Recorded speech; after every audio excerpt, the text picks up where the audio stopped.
intelligence and in expertise and professionalism, and we're all involved in that creation of the expertise, and a lot of us, the research we do is in fact usable as market intelligence.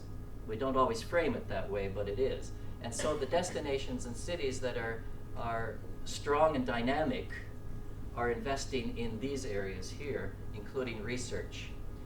In the book, I talk about event tourism from both supply and demand sides. And the traditional approach, obviously, supply side. We want to sell the events we've got, and many of you are, in fact, selling your event to tourists. Not all festivals and events care, that's fine. Tourism doesn't have to be imposed on events that don't want it, but it's a logical market. It's also about cities and destinations trying to find their competitive advantage through events. And then I'm particularly interested in the demand side definition. Who can we motivate, or who is motivated to travel because of events? And I call them the dedicated event tourists. And then beyond that, who are the people who are traveling for other purposes, but we can get them interested in one or more events? This is the way I framed it within event studies. If you've picked up the event studies book, I've already introduced how I feel event tourism fits in. And it's one of three discourses. If we want to look at it sort of ontologically, what are people talking about? Most of you are talking about event management, how to produce, manage, market events, and typically single events. Whereas in event tourism, it's a purely instrumentalist discourse. It's how do we use events within the context of tourism, and increasingly within the context of place marketing, urban development, branding, repositioning, corporate strategy, and all the rest. And if you put these all together with, sort of the interdisciplinary approach, you've got what I call event studies. But there's no reason why this and this cannot be taught separately as long as it's within the broader frame. This is how I have expressed the 4 quadrants of event tourism. It's pretty much a supply side diagram, and it, I think, best reflects the way it is organized in the real world. And it's fragmented because we know that there are institutions that teach festival and events and tourism, conventions and meetings and tourism, exhibitions and tourism. They often don't cover the whole spectrum. We know that there are professional associations that are dedicated to one type of event, and that's all they're interested in. So sports tends to stand alone, and sports very much dependent upon big sport facilities. The Olympics being, the grandest example of them all. Don't get me started on the cost of the Olympics. There's the entertainment, which includes music concerts and thousands and thousands of smaller events that are held typically in private facilities, but often in public facilities. There's the business or MICE component, which requires convention and exhibition facilities. There's the festivals and cultural component, which can manage without facilities if it uses parks and streets. But as we see down on the waterfront here in Bournemouth, most cities want a special purpose festival or outdoor mass assembly place. And certainly that's been the tendency. So my argument here is that when we talk about events and event tourism, we cannot really separate it from a discussion of venues. And we have a close ally called facility management, and I don't know where it's taught. Anybody do facility management? Yeah. And those two naturally belong together in the modern world, and event tourism are completely inseparable. So that leads to certain types of events, and unfortunately, a lot of the marketing and organization in those 4 quadrants is separate. And one of the things that's needed is a more integrated and obviously sustainable approach to the whole picture of event tourism. We can also look at ontological perspectives, and I do this in the book. I talk about, well, what is event tourism from the point of view of knowledge, and where does it fit into the academic and environment? Well, we can either see it as one of those 3 discourses within event studies. That's the way I prefer to position it. Or we can see it as a subfield of tourism. And I'm going to tell you what these 5 main propositions are. So the tourism people have traditionally laid claim to event tourism, treating events as attractions. Unfortunately, there's very few places that have gone beyond that. It's a topic within event management. How do you market your event to tourism? So there's a body of literature on each of these. A specialized market or niche marketing, looking at just individual types of tourists, like people who run, people who attend food events. So there's a huge body of literature on that. Instrumentalism. How do we use events within various policy and industry strategies? And finally, we could call it an industry, but I don't believe it. Yesterday, the politician called it an industry repeatedly. And in political government circles, that makes some sense because it gets credibility. It's not really an industry. It's a collection of sectors, I would say.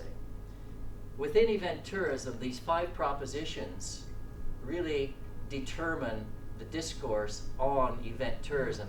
And they're quite simple, that if we're talking about an individual event or portfolios of events, what are the roles that they can play?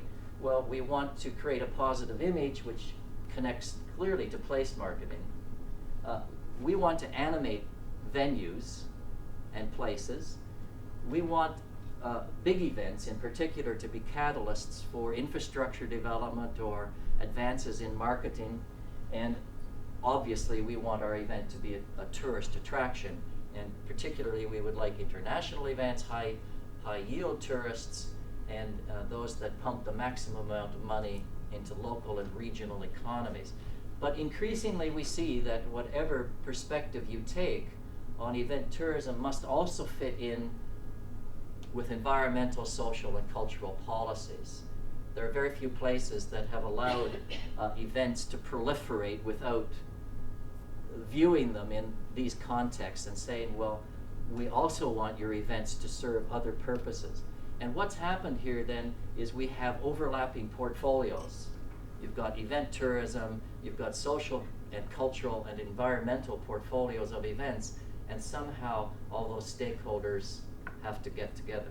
Now, each of these roles that I see are connected to the economy or place marketing for events in tourism, each one has a body of literature supporting it and theory in development, so that you could say there's a whole body of literature on how events contribute to positive images and then how that connects to branding and place marketing. You can say that it really began with people exploring the role of events in overcoming seasonality as tourist attractions. In the tourism literature, that's very much where it began. So each one of those roles is a set of propositions say this is what events can do.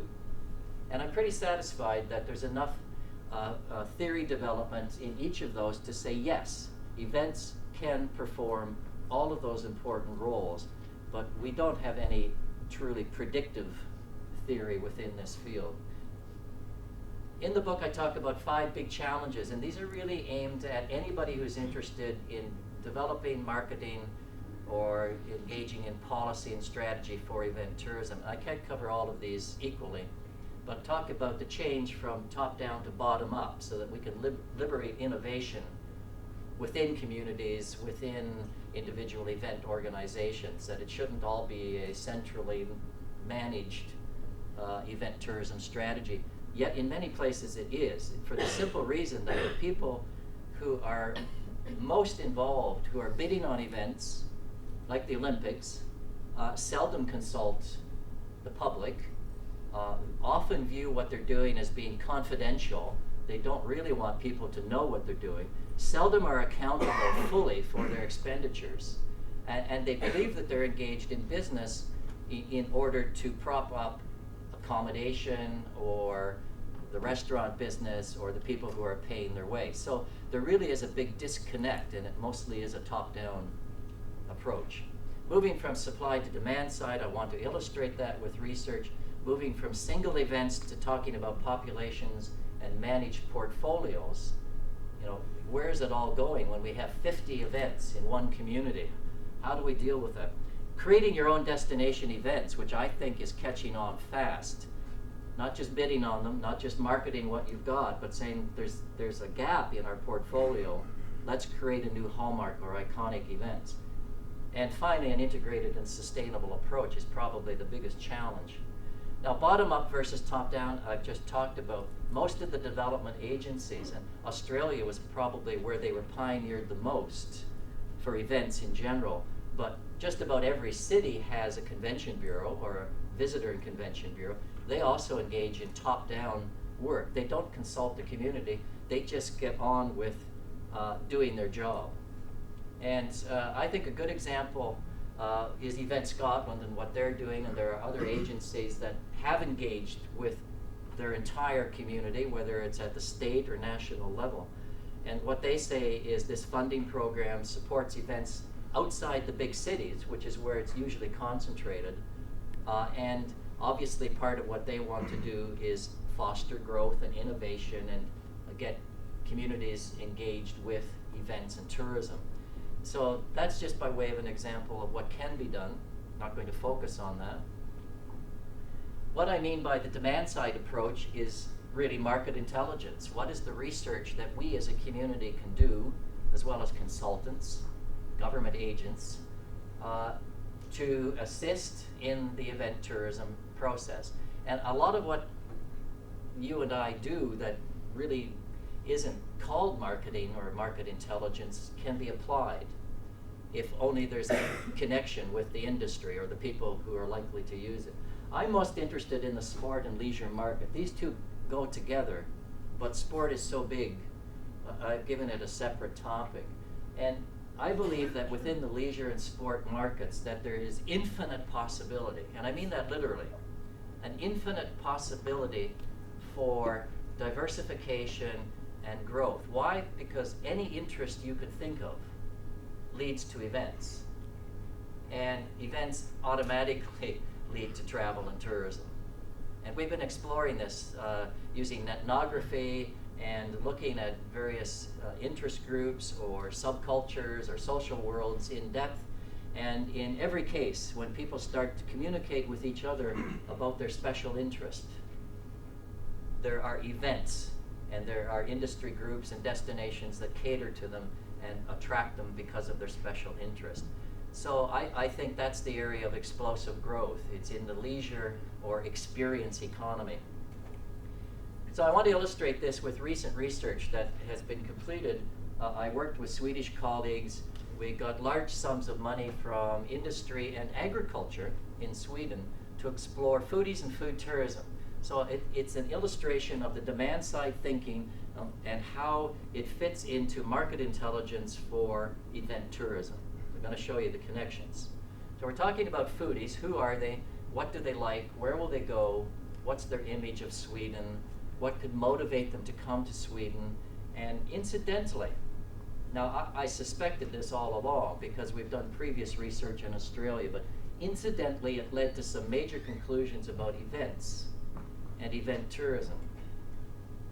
What we did was sample food lovers, and we got over 3,000 respondents, mostly from Europe, but from the rest of the world. We targeted Germany, Norway, Italy, and the UK, because there's a lot of foodies and food lovers here. And then we isolated the group we called highly involved using ego involvement scales, which we've developed for other things like sport and wine previously. We also separately analyzed those who had traveled previously internationally for a food experience. Amazingly, 39% had done so. Now in Europe, that's easier than in other parts of the world, but in a similar survey we did in Queensland, we found that about 33% of people who called themselves food lovers had previously traveled internationally for a food experience. And that shows you the power of a special interest. And then we developed 3 segments, and I'm going to show you something from what we call the dynamic foodies and how that connects to events and event tourism. This is not my grandson, but it could be. He turned 1 on Canada Day, July 1st. He loves the kitchen. He loves to watch us cook, so I'm going to raise him as a foodie. I'd like to get that t-shirt, by the way, Future Foodie. That's just a profile of who they are, and it's similar to wine tourism. It's similar to other high yield forms of special interest tourism. Basically, people who are well-educated professionals have the money to travel internationally and to express themselves, to build their identity, to seek experiences that reflect their interest, whether it's food or running or wine or whatever. And they do travel a lot for food. Now, the highly involved ones are younger than average. I think the next generation beyond me, which would include a lot of you, are already foodies, and the next generation beyond that, what are they, the Millennials? They're going to be raised in a culture of food appreciation. And this is not just about eating. What we found is that the most important dimension is a love of cooking. And the love of cooking is reflected in their kitchen, in their care when they're shopping for produce. In fact, the two terms that are most associated with foodie are fresh and local. All you have to say is fresh and local, and the foodie say, what, where? So they go to markets a lot, and they buy their produce, and they're interested in the provenance of food, and they want to have authentic food experiences. I'll explain what that means. So what do they want? We used photo elicitation technique. We showed them 21 photos, all from Sweden, all of a different range of experiences, including food, and we wanted to find out not just which food ones they liked, but how that fit in with a package of other things that Sweden could attract people with. And then we analyzed by country and segments. And this was the number one. This appeals to foodies all around the world. It's a couple, it's romantic in that sense. And most of our foodies don't take children with them. Many of them are younger or older and don't have children, but there is a separate group that travels as families. And by the seaside, eating fresh local produce, in this case some kind of shellfish. And Sweden has this in abundance. And I don't think the people in Sweden appreciated that this was the most powerful lure that they could develop, because it tends to be dominated by chefs in fine restaurants. They're the ones who push the food tourism agenda, and they think it's all about them because they've won awards at the Bocuse d'Or, and Scandinavian cuisine is being promoted as being important. But outside of Scandinavia, we found that the image was mostly about, what do you think? What's the meatballs? Yeah, you got it. and recently tainted meatballs. This is the number 2 most popular image. It's the food festival. And this is overpowering because it's combined with another very popular attraction, which is the ethnic or cultural festival that features food. So put those two together and they become the most important for the foodies. But you see, the chef is also preparing seafood, and that's really what Sweden wants to feature, not meatballs, but seafood. Attended food-related events in the last 12 months. This was quite a surprise because we found that the market, going to the market, was the most popular activity among foodies, event activities, and they would like to do that also when they travel. Most of it is at home, obviously, shopping for food. But the other things that were popular, the 2 types of festival, when you get down into the more specialized, hands-on cooking classes and degustation and visiting restaurants or going to seminars, these are much more associated with the highly involved foodies. So even though you call yourself a foodie or a food lover, there are degrees of being a foodie, and that applies right across any social world or special interest. That there are some people that are totally committed to it, and they're much more likely to be attracted to these very specialized food events.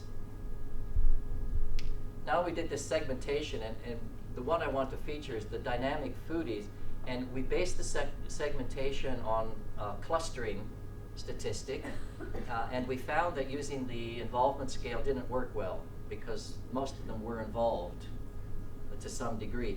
What worked best was to segment our sample on the basis of food event attendance. So we took this previous chart. I don't think I can actually go backwards here. No, can't go backwards.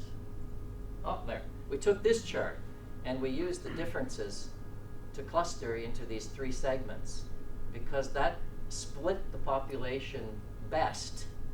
The dynamic foodies are the ones who traveled the most and attended events the most. and attended the specialized events the most. And it makes perfect sense to do that from the point of view of destination marketing. So just some of the implications. They like hands-on experiences.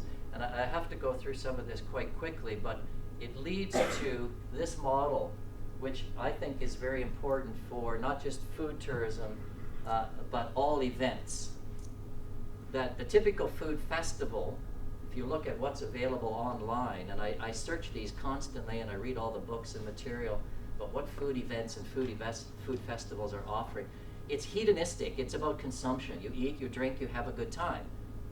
But the true foodie wants something much more. So we could put that into three different categories. Learning, mastery of techniques. This is why they want to go to a cooking class. Cultural authenticity, celebration and ritual. So the festival has to offer them something that is an authentic tradition.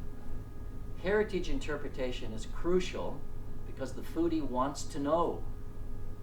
Not just eat, not just drink, not just appreciate aesthetically, which is important, but the foodie needs to know. And I think this is the biggest component of events that's missing, is interpretation. You know, so if you have a food festival or any other type of event, and you want it to be culturally authentic and you want to attract special interest groups, you must tell them why. Why is this authentic? Why is it important? Where did this tradition come from? What significance or symbolism does it have for us? And I think that's one of the most interesting and important conclusions from that type of research. The other is that we recommended the development of food tourism clusters, and each cluster, which could be urban or rural or a combination, must have its own hallmark and iconic events for the foodies. And so those events would become keystones of the cluster concept.